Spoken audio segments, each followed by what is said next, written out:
25 জানুয়ারির মধ্যে দেশে আসবে সেরামের করোনা ভ্যাকসিন। 26 জানুয়ারি থেকে অনলাইন রেজিস্ট্রেশন। টিকা আসার 7 দিন পরেই শুরু হবে প্রয়োগ। সিরাম ইনস্টিটিউটের বিদেশ রপ্তানির ক্ষেত্রে এই সময়টুকু লাগবে। টিকাদান কেন্দ্রে বেসিক যে মেডিসিনগুলো লাগবে এই ধরনের রিঅ্যাকশন হলে ইমিডিয়েটলি ম্যানেজ করার জন্য সেই সমস্ত ব্যবস্থা রাখবো। প্রথম ধাপে পাবেন সম্মুখ সারির কর্মীরা। সরাসরি সম্পৃক্ত সকল সরকারি স্বাস্থ্যকর্মী, প্রাইভেট স্বাস্থ্যকর্মী। এরপরে আসবেন আমাদের বীর মুক্তিযোদ্ধা, তারপরে সম্মুখ সারির আইন শৃঙ্খলা রক্ষাকারী বাহিনী। দেখছিলেন প্রধান শিরোনাম, রাতের সময়ের সঙ্গে আছি আমি খান তাজনিন হাসান। এবার অন্যান্য শীর্ষ সংবাদ। করোনার কারণে আইন সংশোধন করে পাস করানো হচ্ছে 13 লাখের বেশি এইচএসসি পরীক্ষার্থীকে। 28 জানুয়ারির মধ্যেই ফল প্রকাশ, বাস্তবতা মেনে নিচ্ছেন শিক্ষার্থীরা। পদ্মা সেতুকে প্রশ্নবিদ্ধ করার পেছনে দেশের কিছু স্বনামধন্য ব্যক্তি জড়িত। মন্ত্রিসভায় প্রধানমন্ত্রী বললেন, বাধা উপেক্ষা করে এগিয়ে গেছে আওয়ামী লীগ সরকার। সিটি নির্বাচনের প্রচারণায় জমজমাট চট্টগ্রাম। ভোট চাইতে অলিগলি চষে বেড়াচ্ছেন আওয়ামী লীগ ও বিএনপি প্রার্থীরা। উন্নয়ন ধরে রেখে পরিকল্পিত নগরী গড়ার প্রতিশ্রুতি।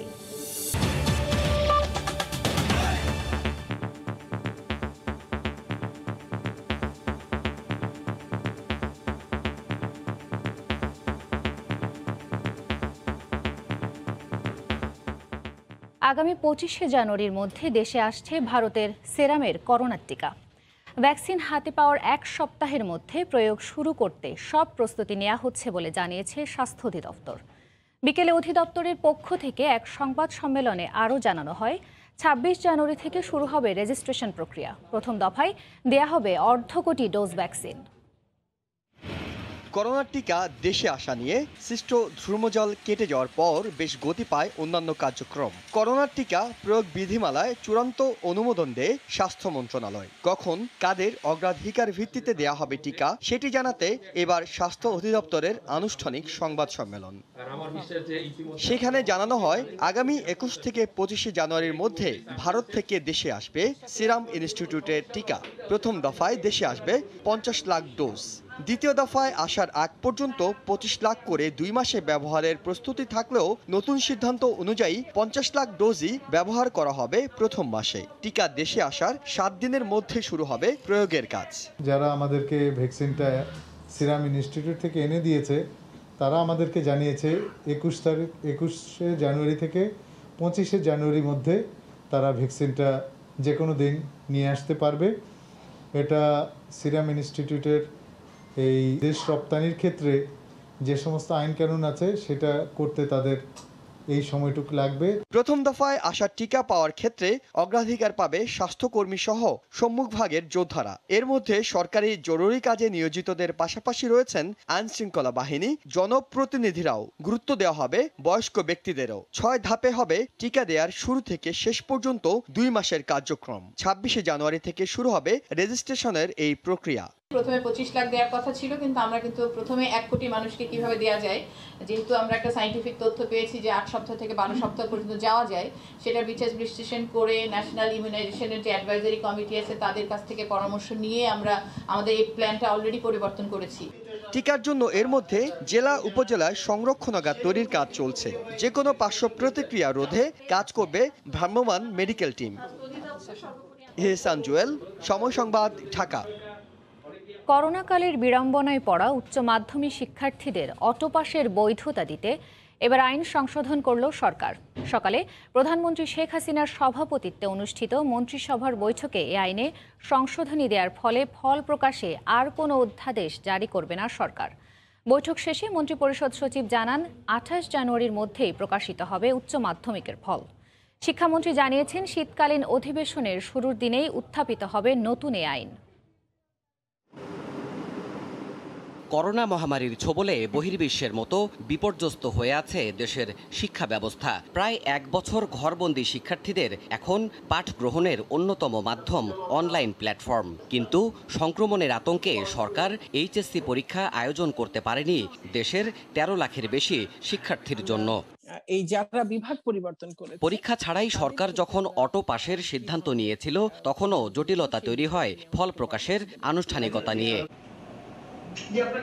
সোমবার দুপুরে মন্ত্রিসভার নিয়মিত বৈঠকে এই জট খুলে যায়। প্রধানমন্ত্রীর সভাপতিত্বে অনুষ্ঠিত ভার্চুয়াল বৈঠকে পরীক্ষা ছাড়াই ফল প্রকাশ করতে মাধ্যমিক ও উচ্চ মাধ্যমিক শিক্ষা বোর্ড আইনের সংশোধনীতে অনুমোদন দেয় সরকার। সিদ্ধান্ত হয় 18 জানুয়ারি সংসদের শীতকালীন অধিবেশনে উপস্থাপন করা হবে নতুন এই সংশোধনী আইনটি। ক্যাবিনেট সিদ্ধান্ত দিয়েছে যে না, এটা অর্ডিন্যান্স করার দরকার নাই, এটা একেবারে পার্লামেন্টে গিয়ে ফার্স্ট দিনই এটা পুট আপ করে 2-3 দিনের মধ্যে আইন করে ম্যাক্সিমাম 28 তারিখের মধ্যে রেজাল্ট 3 তারিখ দিয়ে দেওয়া যায়।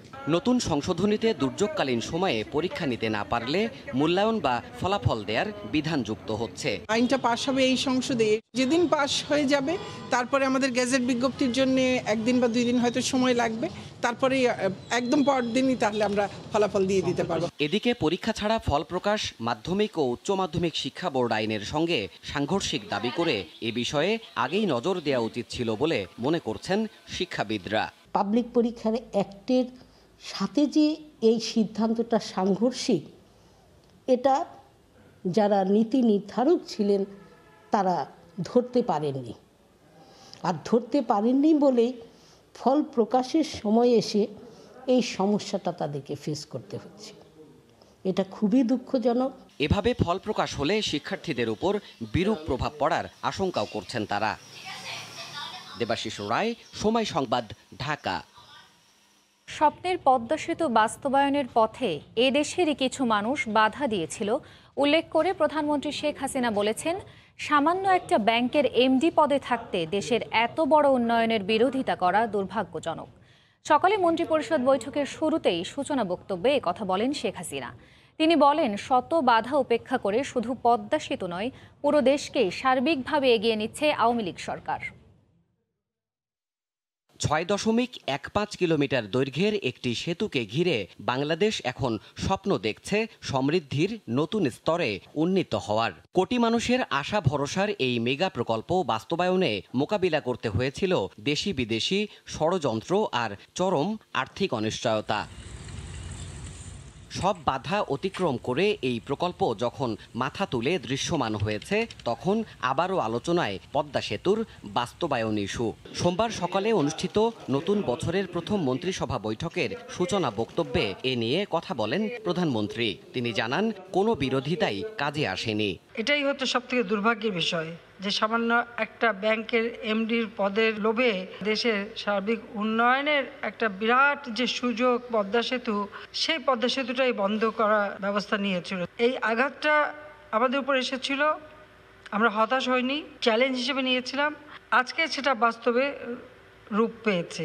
টানা ক্ষমতায় থাকার ফলে দেশের উন্নয়ন করা সম্ভব হচ্ছে জানিয়ে প্রধানমন্ত্রী বলেন, মর্যাদা ধরে রেখে এগিয়ে যাওয়াই এখন বড় লক্ষ্য। আগে যেমন বাংলাদেশের কথা শুনলে বলতো, ও বাংলাদেশ মানে প্রাকৃতিক দুর্যোগ, ঝড়, বন্যা, দারিদ্রতা। এখন আর সে কথা কেউ বলে না, বরং এখন বাংলাদেশ সারা বিশ্বে একটা দৃষ্টান্ত স্থাপন করেছে কিভাবে উন্নয়ন করা যায়। প্রেক্ষিত পরিকল্পনা সহ পঞ্চবার্ষিক পরিকল্পনার বাস্তবায়ন দেশকে সক্ষমতার প্রশ্নে অনেক দূর এগিয়ে নেবে বলেও জানান প্রধানমন্ত্রী। এই ধারাটা আমাদের অব্যাহত রাখতে হবে। দেবাশিস রায়, সময় সংবাদ, ঢাকা।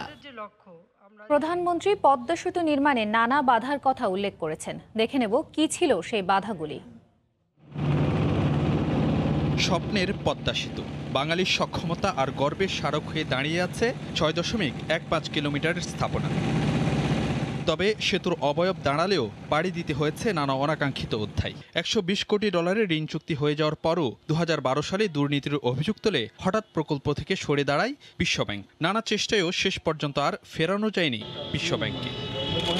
পদ্মা প্রকল্প থেকে প্রতিষ্ঠানটি সরে দাঁড়ানোর আগের বছর 2011 সালের 27 ফেব্রুয়ারি গ্রামীণ ব্যাংকের ব্যবস্থাপনা পরিচালক পদ থেকে ডক্টর ইউনুসকে সরিয়ে দেয় বাংলাদেশ ব্যাংক। আর এটি দিয়েই বিশ্ব ব্যাংককে পদ্মা বিমুখ করার পেছনে প্রভাবিত করা হয়েছে, উঠেছে এমন অভিযোগও।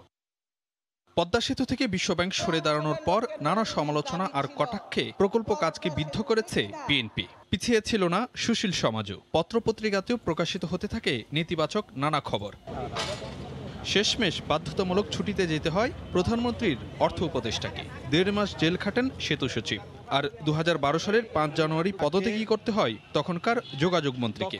দফায় দফায় তারা হাজিরা দিতে থাকেন দুদকে।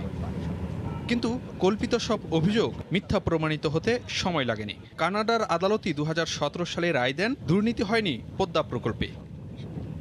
সব সমালোচনা আর চ্যালেঞ্জ মোকাবেলা করে গত 10 ডিসেম্বর সবশেষ স্প্যান বসানোর মাধ্যমে প্রমত্তা পদ্মা নদীর এপার ওপারে সংযোগ ঘটায় 6.15 কিলোমিটারের সেতু।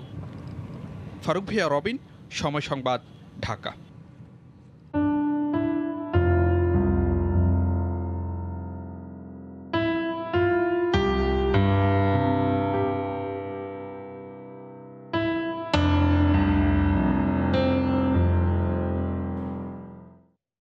ভালোবাসার জমিনে পরম মমতায় লাল শাক আর সরিষার চারা দিয়ে ফুটিয়ে তোলা হয়েছে বঙ্গবন্ধুর অবয়ব।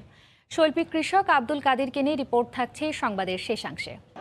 রাতের সময় আরও থাকছে, মেয়র তাপসকে নিয়ে মানহানিকর বক্তব্য দেয়ায় সাইদ খোকনের বিরুদ্ধে 2 মামলা, রাজপথ ও আদালতে মোকাবিলা করার ঘোষণা সাবেক মেয়রের। জমে উঠেছে চট্টগ্রাম সিটি কর্পোরেশনের নির্বাচনের প্রচারণা। প্রার্থীরা রাত দিন ভোট চেয়ে চষে বেড়াচ্ছেন অলিগলি। আওয়ামী লীগের মেয়র প্রার্থী উন্নয়নের ধারাবাহিকতা ধরে রাখার কথা জানান, আর বাসযোগ্য পরিকল্পিত নগরী গড়ার প্রতিশ্রুতি দেন বিএনপি প্রার্থী। নূরজামাল আতিকের ক্যামেরায় শফিকুল আলমের রিপোর্ট। ধানের শীষের মিছিল আর স্লোগানে মুখরিত নির্বাচনী প্রচারণা। সোমবার সকালে নগরীর বহদ্দাহাট থেকে শুরু করেন গণসংযোগ। ভোট চান বিএনপির মেয়র প্রার্থী ডাক্তার শাহাদাত হোসেন। এ সময় অভিযোগ করেন আওয়ামী লীগের প্রার্থী নির্বাচনী আচরণবিধি মানছেন না। ব্যানার পোস্টার তারা বিভিন্ন জায়গায় আমাদের মাইক ব্যানকে, এবং সেখানে যারা প্রচার অভিযান করছে তাদের উপর হামলা করছে। এর আগে নগরীর হালিশহরে আওয়ামী লীগ নেতা এম এ আজিজের বাসা থেকে প্রচারণা শুরু করেন আওয়ামী লীগের মেয়র প্রার্থী রাজাউল করিম চৌধুরী।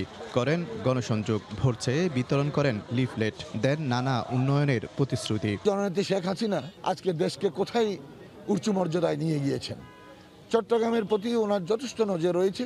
চট্টগ্রাম উন্নয়নের ভার উনি নিজ কাঁধে নিয়েছেন এবং এই 10 বছরের মধ্যে চট্টগ্রামের অগাধ উন্নতি হয়েছে। ইভিএমে চট্টগ্রাম সিটির ভোট হবে আগামী 27 জানুয়ারি।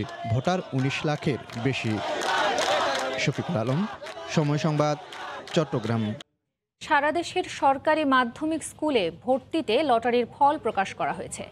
এর আগে নতুন শিক্ষাবর্ষে ডিজিটাল লটারি ভর্তি কার্যক্রম উদ্বোধন করেন শিক্ষামন্ত্রী ডক্টর দীপু মনি। বিকেলে রাজধানীর আন্তর্জাতিক মাতৃভাষা ইনস্টিটিউটে অনলাইনে যুক্ত হয়ে কার্যক্রমের উদ্বোধন করেন শিক্ষামন্ত্রী।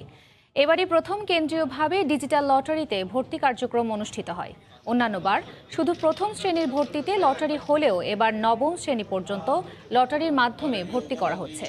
সারা দেশে মাধ্যমিক ও উচ্চ শিক্ষা অধিদপ্তরের আওতাধীন 390টি সরকারি মাধ্যমিক স্কুলে 77,140টি শূন্য আসনের বিপরীতে মোট আবেদন জমা পড়ে 5,74,929টি। লটারির ফলাফল উদ্বোধনের কিছুক্ষণ পরই টেলিটক ও সফটওয়্যারের মাধ্যমে স্ব স্কুলে পাঠিয়ে দেওয়া হয়। অনুষ্ঠানে শিক্ষামন্ত্রী বলেন, এর মাধ্যমে মেধা সম্পন্ন শিক্ষার্থীরা সব স্কুলে ভর্তির সুযোগ পাচ্ছে। নানা ধরনের মেধা সম্পন্ন শিক্ষার্থীরা এবার সকল স্কুলে ভর্তির সুযোগ পাবে, যেটি সারা বিশ্বে যে শিক্ষার মান অর্জনের জন্য যে বিষয়গুলো জরুরি সেখানে এটিও একটি বিষয়। আইনে বয়সের কারণে অনেক অপরাধী পার পেয়ে যায়, তাই কিশোর অপরাধ রোধে প্রচলিত আইনের আধুনিকায়ন প্রয়োজন বলে মনে করেন পুলিশের আইজি। দুপুরে রাজধানীতে র্যাব সদর দফতরে এক অনুষ্ঠানে কথা বলেন তিনি। আমাদের দেশে 18 বছরের নিচে তারা সবাই কিন্তু শিশু। আমাদের মানবাধিকার কর্মীরা, এনজিওরা অনেক হইচই করে এই অনেক আইন পরিবর্তন করে ফেলেছেন। ফলে কিন্তু এই যে কলাবাগানে যে ঘটনা ঘটেছে এটা পূর্ণাঙ্গ ক্রাইম, কিন্তু এখানে ধর্ষণ করা হয়েছে, এখানে মৃত্যুর ঘটনা হয়েছে, কিন্তু উভয় কিন্তু শিশু। আমাদের দেশের আইনে অবশ্যই আধুনিক আইন দরকার। এই বর্তমান আইনে শিশুকে থানায় নিয়ে আসলেই প্রবেশন অফিসার কাজ করতে হবে। আবার দেশে পর্যাপ্ত প্রবেশন অফিসার নাই। রাতের সময় আরও থাকছে, চট্টগ্রামের পতেঙ্গা থেকে সরাসরি সেন্ট মার্টিন যাবে প্রমোত্তরী। 2000 যাত্রী বহনে সক্ষম বে-1 ক্রুজ পর্যটন শিল্পের বিকাশে ভূমিকা রাখার আশা। মেয়র তাপসকে নিয়ে মানহানিকর বক্তব্য দেয়ায় সাইদ খোকনের বিরুদ্ধে 2টি মামলা হয়েছে। এরপর এক প্রতিক্রিয়ায় সাবেক মেয়র বলেন, রাজপথ ও আদালত দুভাবেই এটি মোকাবেলা করা হবে। এর আগে সকালে রাজধানীর টিটিপাড়ার কয়েকটি খালের বক্স কালভার্টের ময়লা ও বর্জ্য অপসারণ কাজ পরিদর্শন করতে এসে সাংবাদিকদের প্রশ্নের জবাবে বর্তমান মেয়র বললেন, যারা অবৈধ লেনদেনে জড়িত তারাই দুর্নীতির অভিযোগ তোলে। দুর্নীতি মুক্ত প্রশাসন গড়তে হলে সর্বপ্রথম নিজেকে দুর্নীতি মুক্ত করুন। যেই অভিযোগ আনা হয়েছে সেটা কোনোভাবেই কোনো বস্তুনিষ্ঠ বক্তব্য না।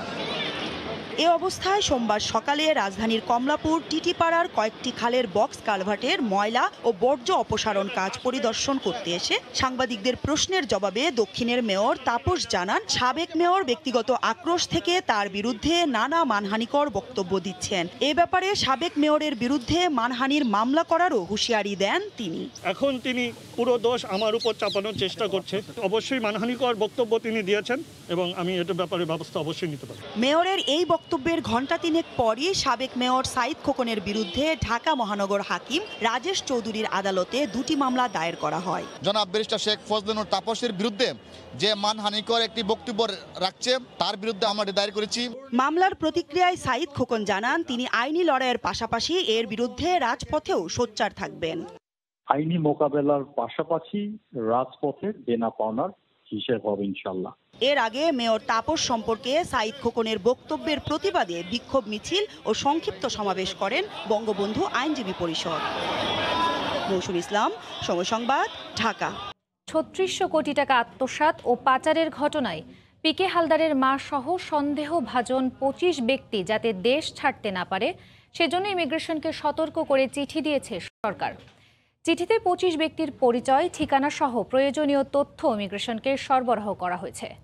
পিকে হালদারের মতো তার পরিবারের সদস্য ও কাছের লোকজন যাতে বিদেশে পালিয়ে যেতে না পারে সেজন্যই এমন ব্যবস্থা বলে সময় সংবাদকে জানান deputy attorney general AKM Aminuddin.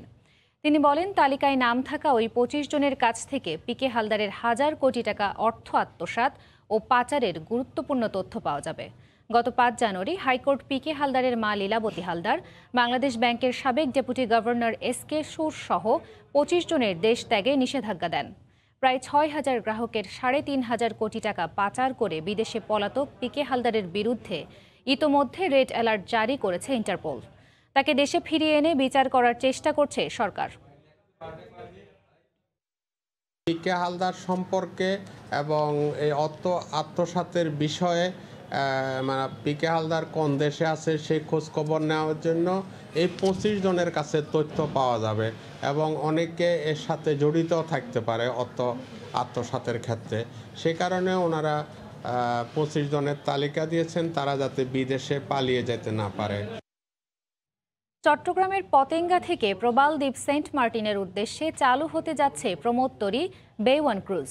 Maritime tourism পর্যটন শিল্পকে জনপ্রিয় করতে এই জাহাজ গুরুত্বপূর্ণ ভূমিকা পালন করবে বলে ধারণা জাহাজ কর্তৃপক্ষের। আগামী ১৪ জানুয়ারি রাত ১১টা থেকে সেন্ট মার্টিনের উদ্দেশ্যে চলাচল শুরু করবে ২,০০০ যাত্রী ধারণ ক্ষমতা সম্পন্ন এই জাহাজটি। সোমবার সকালে এই উপলক্ষে আয়োজন করা হয়েছিল মিট দ্য প্রেসের। বিস্তারিত জানাচ্ছেন পার্থপ্রতিম বিশ্বাস। প্রথমবারের মতো চট্টগ্রাম টু সেন্ট মার্টিন রুটে চালু হতে যাচ্ছে প্রমোদতরী bay one cruise. Patenga water bus ঘাট থেকে যাত্রীরা সরাসরি গিয়ে নামবেন সেন্ট মার্টিনে। ২,০০০ যাত্রী ধারণ ক্ষমতা সম্পন্ন ৪৫০ ফুট দৈর্ঘ্য ও ৫৫ ফুট প্রস্থের এই জাহাজের ২৪ নটিক্যাল মাইল বেগে চলার সক্ষমতা রয়েছে। জাপানে তৈরি বিলাসবহুল এই জাহাজে ১৭ জন ক্রু ছাড়াও যাত্রী সেবায় নিয়োজিত থাকবেন আরও ১৫০ জন ক্রু। এটাতে আমরা অ্যাভারেজ স্পিড পাচ্ছি 19 থেকে 20 নট। বাকি কিছু আমরা স্পিড এখন হাতে রেখেছি, এটা প্রয়োজন হলে দেওয়া যাবে। এই জাহাজটি আসলে জাপান কোস্টে চলাচল করত। একটি উন্নত বিশ্বের যে সমস্ত সুযোগ সুবিধা ওদের কাছে ছিল সেই সমস্ত সুযোগ সুবিধা কিন্তু এই জাহাজটা ক্যারি করছে। মেরিটাইম ট্যুরিজমকে জনপ্রিয় করতে এই ক্রুজ জাহাজ গুরুত্বপূর্ণ ভূমিকা রাখবে বলে জানায় জাহাজ কর্তৃপক্ষ। ইকোনমির একটা অঙ্গাঙ্গী পার্ট হচ্ছে ম্যারিটাইম ট্যুরিজম। ওই ম্যারিটাইম ট্যুরিজমটাই আমরা এটা দিয়ে এনশিওর করব যে জনসাধারণ যেন সমুদ্রটা দেখতে পারে এবং সমুদ্রের মধ্যে রিসোর্সটা যেন বুঝতে পারে। দ্রুতগতির জাহাজ বে ওয়ান চালুর মাধ্যমে পর্যটকরা কম সময়ে এবং নিরাপদে সেন্ট মার্টিন ভ্রমণের সুযোগ পাবেন। এতে পর্যটন শিল্পে নতুন মাত্রা যুক্ত হবে বলে মনে করেন কর্ণফুলী শিপ বিল্ডার্স কর্তৃপক্ষ। মেরিটাইম ট্যুরিজম, ব্লু ইকোনমি, এগুলি সব কিছুর কথা চিন্তা করে দেশের জনগণ যাতে একটু আনন্দ উল্লাস করতে পারে, বিদেশে যাইতে পারে, দেশে ঘুরতে পারে, সব কিছুর কথা চিন্তা করে লাভ না হইলেও দেশের উন্নয়নের জন্য আমি এই কাজটা করেছি। সপ্তাহে ৩ দিন রাত ১১টায় এই ক্রুজ জাহাজ পতেঙ্গা ওয়াটার বাস টার্মিনাল ছেড়ে যাবে। বাংলাদেশের ইতিহাসে প্রথমবারের মতো চালু হতে যাচ্ছে চট্টগ্রাম টু সেন্ট মার্টিন রুটের বিশাল প্রমোত্তরী বে ওয়ান ক্রুজ। আর এই প্রমোত্তরীটি চালু হলে পর্যটন ও ভ্রমণ সেবায় নতুন মাত্রা পাবে বলে ধারণা ভ্রমণ পিপাসুদের। চট্টগ্রামের ওয়াটার বাস টার্মিনাল থেকে পার্থপ্রতিম বিশ্বাস, সময় সংবাদ। সাভারে ৫ শতাধিক অসহায় মানুষের মাঝে শীতবস্ত্র বিতরণ করা হয়েছে। দুপুরে হেমায়তপুর বাস স্ট্যান্ড এলাকায় ঢাকা ২ আসনের সংসদ সদস্য আওয়ামী লীগ নেতা অ্যাডভোকেট কামরুল ইসলামের পক্ষ থেকে এই সহায়তা দেওয়া হয়। এ সময় তেঁতুলঝাড়া, ভাকুরতা ও আমিনবাজার ইউনিয়নের ৫ শতাধিক হতদরিদ্র মানুষ শীতবস্ত্র পেয়ে সন্তোষ প্রকাশ করেন। অনুষ্ঠানে সাভার উপজেলা পরিষদের চেয়ারম্যান মঞ্জুরুল আলম রাজীব সহ স্থানীয় আওয়ামী লীগের নেতাকর্মীরা উপস্থিত ছিলেন।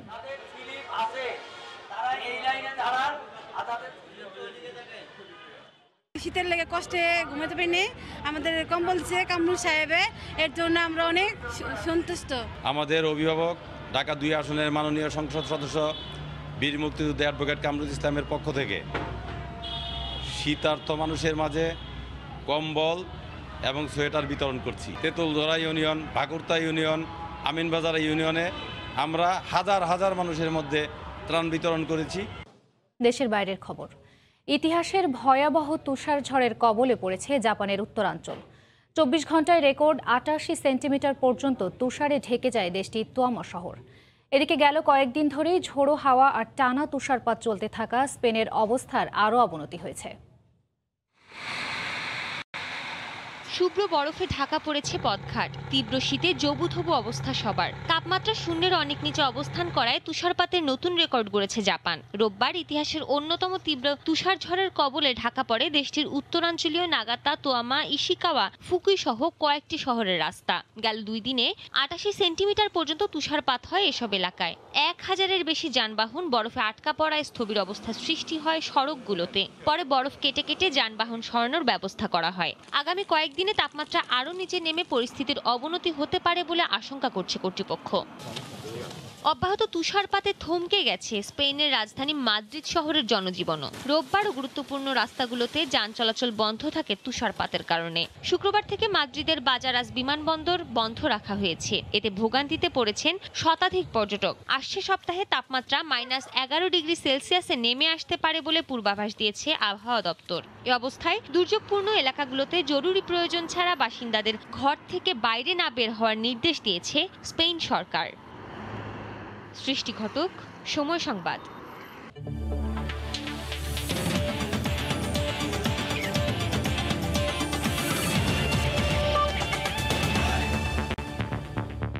মিরপুরে দ্বিতীয় দিনের অনুশীলন করেছেন জাতীয় দলের প্রাথমিক স্কোয়াডে থাকা ক্রিকেটাররা। ব্যাটিং বোলিংয়ের পাশাপাশি গুরুত্ব দেওয়া হচ্ছে ফিল্ডিংয়ে। ক্যাচিং ও থ্রোয়িং সহ নতুন কৌশল নিয়ে কাজ করছেন ফিল্ডিং কোচ রায়ান কুক। আগের চেয়ে ক্রিকেটাররা উদ্যমী হয়, ফিল্ডিংয়ে উন্নতি আসছে বলেও মন্তব্য করেন দলের ফিল্ডিং কোচ। ডমিঙ্গোর ক্লাসে উপস্থিত সবাই। ওয়েস্ট ইন্ডিজ সিরিজ শুরুর ঘন্টা বেজে গেছে। কয়েকটা ট্রেনিং সেশন, এরপর প্রস্তুতি ম্যাচ। মূল লড়াই নামার আগে হাতে সময় নেই। শুরুতেই শিষ্যদের দিনপঞ্জি জানিয়ে দেন কোচ। কোয়ারেন্টিন জটিলতায় এখনও দলের সঙ্গে যোগ দিতে পারেননি ব্যাটিং কোচ জন লুইস ও pace bowling coach Otis Gibson. 2 দফায় করোনা টেস্টের রেজাল্ট নেগেটিভ আসলেও তারা ব্রিটিশ নাগরিক হওয়ায় এখনও সরকারের নির্দেশনার অপেক্ষায় বিসিবি। এই 2 কোচের দলের সঙ্গে যোগ দেওয়ার অনুমতি চেয়ে সরকারের কাছে আবেদন করেছে বিসিবি। তবে আছেন অন্য কোচরা। গুরুত্ব দেওয়া হচ্ছে ফিল্ডিংয়ে। সিডনি টেস্টে ক্যাচ মিসের মাসুল দিতে হয়েছে অজি দলকে। আসন্ন সিরিজে তেমন কিছু যেন না হয় সেদিকে সতর্ক বাংলাদেশের ফিল্ডিং কোচ।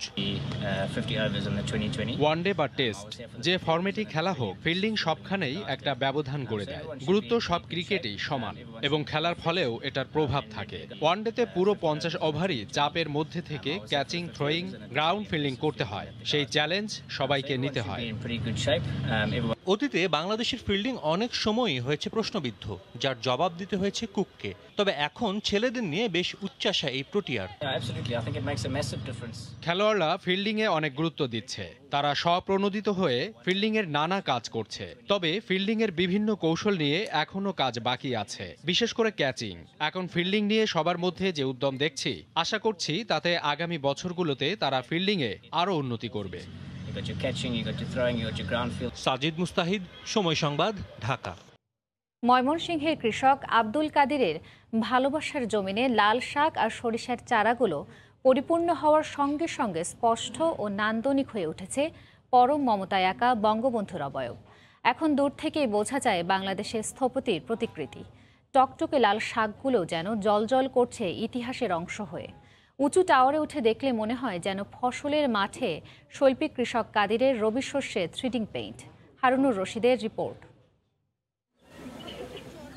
লাল সবুজ ফসলের মাঠে রঙিন লাল শাক আর সরিষা রোপণ করে পরম মমতায় বঙ্গবন্ধু শেখ মুজিবুর রহমানের প্রতিকৃতি এঁকেছেন ময়মনসিংহের ঈশ্বরগঞ্জের পাড়া খালবলা গ্রামের কৃষক আব্দুল কাদির। বঙ্গবন্ধুর ছবির চারপাশে সরিষা আর লাল শাকের জাতীয় স্মৃতিসৌধ, নৌকা, জাতীয় পতাকা ও জাতীয় ফুল শাপলার দৃষ্টিনন্দন প্রতিচ্ছবিও এঁকেছেন সুনিপুণ হাতের ছোঁয়ায়। পুরো ফসলের জমিনটি যেন হয়ে উঠেছে একখণ্ড বাংলাদেশ। আসলে এটা আমার দীর্ঘদিনের স্বপ্ন ছিল, বঙ্গবন্ধুর ছবি আঁকবো। এবং এই মূলত হচ্ছে আমি একজন কৃষক মানুষ, আমি তো রাজনৈতিক মঞ্চে গিয়ে আর বঙ্গবন্ধুর কথা বলতে পারি না বা বলার সুযোগ আমার থাকে না, যেহেতু আমি একজন সাধারণ কৃষক মানুষ। আর সেই হিসাবে চিন্তা করলাম যে আমি এই যে মুজিব শতবর্ষ উপলক্ষে আমি বঙ্গবন্ধুর ছবি আমি আমার কৃষি জমিতে আঁকবো। আব্দুল কাদিরের ফসলের ক্ষেত যেন পরিণত হয়েছে পর্যটন কেন্দ্রে। একটি জাতীয় স্মৃতিসৌধ আছে, জাতীয় পতাকা আঁকা আছে, এসব দেখে আমার খুবই ভালো লেগেছে। চাষের মাধ্যমে যে শিল্পকর্ম, তার মাধ্যমে উনি বাংলাদেশকে ফুটিয়ে তুলেছেন। সর্বকালের সর্বশ্রেষ্ঠ বাঙালি জাতির পিতা বঙ্গবন্ধু শেখ মুজিবুর রহমানের প্রতিকৃতি অঙ্কনের মাধ্যমে। এদিকে নান্দনিক এ শিল্পকর্মের জন্য এবছর বঙ্গবন্ধু কৃষি পদক পেতে যাচ্ছেন কৃষক আব্দুল কাদির। সারা বিশ্বব্যাপী এটা জনপ্রিয় হয়েছে, আমার প্রত্যাশা যে উনি কৃষি পদকও পাবেন। গেল বছরও স্ত্রীর প্রতি ভালোবাসার জমিন বানিয়েছিলেন কৃষক আব্দুল কাদির। ফসলের মাঠে নকশি কাঁথা এঁকে হয়েছিলেন আলোচিত। এবার লাল শাক সরিষায় বঙ্গবন্ধুর প্রতিকৃতি এঁকে জানান দিলেন জাতির পিতার প্রতি অনন্য ভালোবাসার। হারুনুর রশিদ, সময় সংবাদ, ঈশ্বরগঞ্জ, ময়মনসিংহ। এ পর্যায়ে শীর্ষ সংবাদ জানিয়ে দিচ্ছি আরেকবার। 25 জানুয়ারির মধ্যে দেশে আসছে সেরামের করোনা ভ্যাকসিন। 26 তারিখ থেকে অনলাইন রেজিস্ট্রেশন প্রথম ধাপে পাবেন মুক্তিযোদ্ধা সহ সম্মুখ সারির কর্মীরা। করোনার কারণে আইন সংশোধন করে পাশ করানো হচ্ছে 13 লাখের বেশি এইচএসসি পরীক্ষার্থীকে। 28 জানুয়ারির মধ্যেই ফল প্রকাশ, বাস্তবতা মেনে নিচ্ছেন শিক্ষার্থীরা। এবং পদ্মা সেতুকে প্রশ্নবিদ্ধ করার পেছনে দেশের কিছু স্বনামধন্য ব্যক্তি জড়িত। মন্ত্রিসভায় প্রধানমন্ত্রী বললেন, বাধা উপেক্ষা করে এগিয়ে গেছে আওয়ামী লীগ সরকার। এই ছিল রাতের সময়ে, সঙ্গে থাকুন সময়।